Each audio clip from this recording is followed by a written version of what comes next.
If you're wondering which FPS gaming mice are worth your money, stick around. After we run through each product, I'll give you my personal take. Would I buy it or would I skip it? No fluff, just my honest opinion. Let's get into it. Final Mouse Ultralights M. This 38-gram carbon fiber beast makes every other mouse feel like you're dragging a brick through molasses. But good luck actually buying one, since Final Mouse treats stock drops like they're selling limited edition unicorn tiers. The 8000 Hz polling rate and PAW 3395 sensor will make you feel like a god until you realize you still can't aim, and the quality control is more inconsistent than my sleep schedule. Would I buy it? Maybe.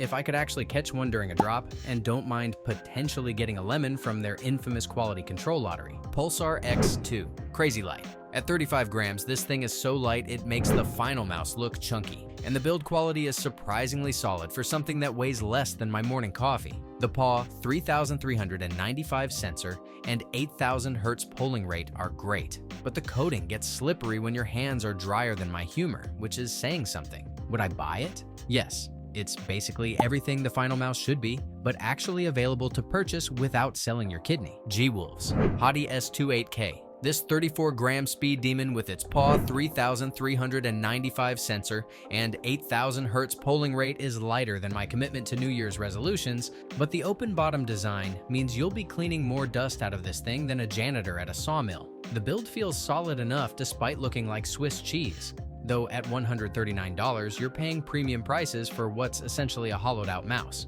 Would I buy it? Maybe. If you don't mind your mouse looking like it went through a cheese grater and you enjoy regular cleaning sessions. Punage Stormbreaker Max CF. This 47-gram ergonomic monster is perfect for larger hands and comes with a custom Zero sensor that boasts 99.8% tracking accuracy. But it's still heavier than the competition, like carrying a smartphone compared to their feathers. The 8000 Hz polling rate and adjustable sensor position are nice touches, though at this weight you might as well just use a regular gaming mouse and save some cash. Would I buy it? No. If I wanted something this heavy, I'd just grab my old Death Adder and call it a day. Punage Trinity CF. This 37 to 39 gram shapeshifter lets you swap between solid and cutout sides like some kind of mouse transformer, and the adjustable sensor position is actually pretty clever for fine-tuning your aim. The $139 price tag hits harder than my dad's disappointment, especially when the scroll wheel feels cheaper than gas station sushi. Would I buy it? Maybe. The customization options are cool, but you're paying premium prices for what feels like a prototype that escaped the lab. Asos Harpy Ace. Extreme. This 47-gram carbon fiber beast with 8000 Hz polling rate is like holding a feather that costs more than your monthly rent. But damn, does it track like a laser-guided missile on every surface, including my dog's fuzzy belly.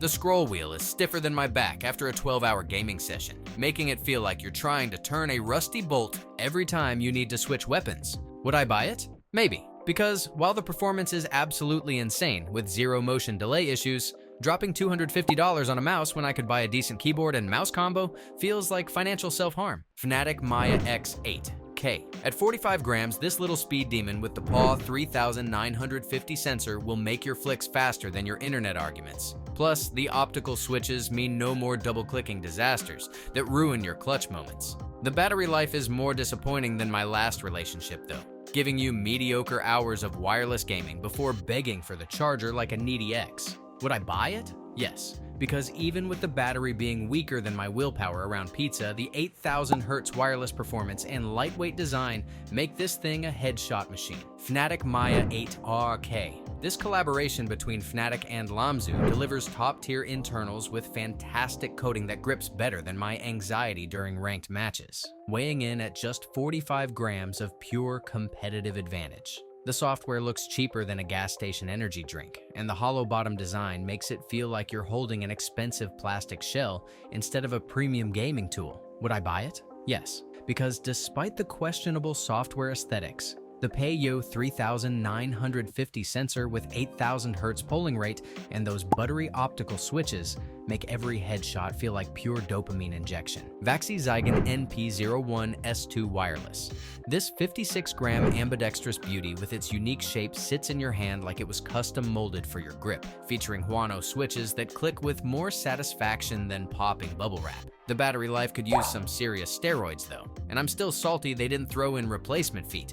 because apparently we're supposed to buy our own backup skates like some kind of mouse maintenance subscription service. Would I buy it? Maybe. Because while the shape is more unique than finding a decent teammate in solo queue, the battery performance and lack of included replacement feet make me question if Vaxis thinks we're all made of money. Asos Harpy Ace. This lightweight champion, with the 3,395 sensor tracks flawlessly across any surface, while the coating feels smoother than my pickup lines, plus 0 button wobble, means your clicks are more consistent than my terrible aim. The shape promotes a finger grip that makes you feel poised like a gaming ninja. But it's slippery enough without grip tape that it might slide out of your hand faster than your rank drops after a losing streak. Would I buy it? Yes, because even though it feels like holding a bar of soap, without the included grip tape, the sensor performance is pixel perfect, and the shape actually forces you to improve your grip technique instead of being a lazy hand rester. Asos Harpy Ace Mini. This 49-gram featherweight feels like it's made of air and dreams, with a 42,000 dots per inch sensor that's so accurate it'll make you question if you're actually bad at aiming or just using a trash mouse. The only downside is that it's so light you might accidentally launch it into orbit during those intense flick shots, and the software is about as stable as my mental state after losing a ranked match. Would I buy it? Yes, because at 49 grams, it's lighter than my will to live and twice as responsive. Razer Viper 5.3 Pro. This bad boy comes with 8,000 Hz polling rate, which is basically like having the Flash as your personal cursor assistant. Plus, it weighs only 54 grams, so your wrist won't feel like you've been lifting weights at the gym. The catch is that cranking up to 8,000 Hz will drain your battery faster than my bank account during a Steam sale, dropping from 95 hours to just 17 hours of gameplay. Would I buy it? Maybe. It's like dating someone really hot but high maintenance, great performance, but you'll be charging it more than your phone. Razer Viper 2 Pro. This mouse is basically the older sibling that got all the attention before the V3 Pro showed up and stole the spotlight, weighing in at a respectable range with solid performance that won't make you rage quit. The problem is, it's now the middle child of the Viper family. Not as fancy as the V3 Pro, but still more expensive than your average mouse, like buying last year's iPhone at full price. Would I buy it? No. Why settle for the X when the new model exists and does everything better, unless you enjoy explaining to people why you chose the inferior option? Punage Stormbreaker. This magnesium alloy beast weighs less than your average breakfast and comes with 4,000 Hz polling rate. Plus, you can actually adjust where the sensor sits because apparently we're all special snowflakes with different aiming styles. The downside is, it costs more than some people's rent, and the holes in the shell make it look like Swiss cheese had a baby with a gaming mouse. Would I buy it? Maybe. If you have money to burn and want to flex on people with a mouse that costs more than their entire setup, go for it. Fanatic Thorn. This collaboration with Lamzu brings 20,000 dots per inch of precision and up to 70 hours of battery life, which means you can game for 3 days straight without charging. Perfect for those just one more match sessions that turn into existential crises. The wireless freedom is great until you realize you've been using it for so long that you forgot what sunlight looks like, and finding replacement parts might be harder than finding a decent teammate in solo queue. Would I buy it? Yes, 70 hours of battery life means I can ignore my responsibilities for almost 3 full days without the mouse dying before I do. Asus Caris II Ace. This thing weighs just 54 grams and packs a ridiculous 42,000 DPI sensor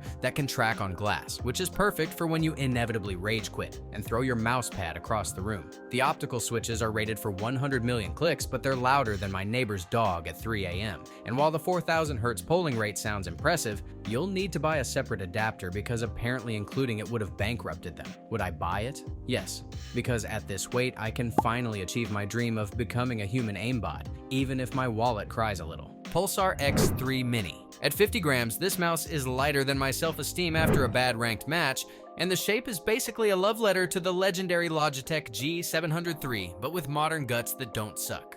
The scroll wheel feels cheaper than gas station sushi for a $100 mouse, and while the clicks are satisfying, I've seen more premium finishes on Happy Meal toys. Would I buy it? Maybe. It's got that nostalgic G703 vibe that hits different, but spending $100 on something that feels like it was assembled by caffeinated interns is a tough sell. Logitech G Pro X Superlight 2. This 60-gram beast comes with fancy hybrid optical mechanical switches that feel heavier than my crushing student debt, but the Hero 2 sensor tracks like it's been possessed by the ghost of every pro gamer who ever lived. The 2000 Hz polling rate is solid, and the build quality is more reliable than my internet connection, though it costs more than some people's rent, and the clicks might be too heavy if you're used to hair trigger responses. Would I buy it? Yes, because when you're getting headshot by 12-year-olds, you need every advantage you can get. And this mouse delivers performance smoother than my pickup lines. Thanks for watching. I hope this video helped you pick the FPS gaming mice for you. If you have any questions, drop a comment below. Links to all of these products mentioned in this video will be in the description.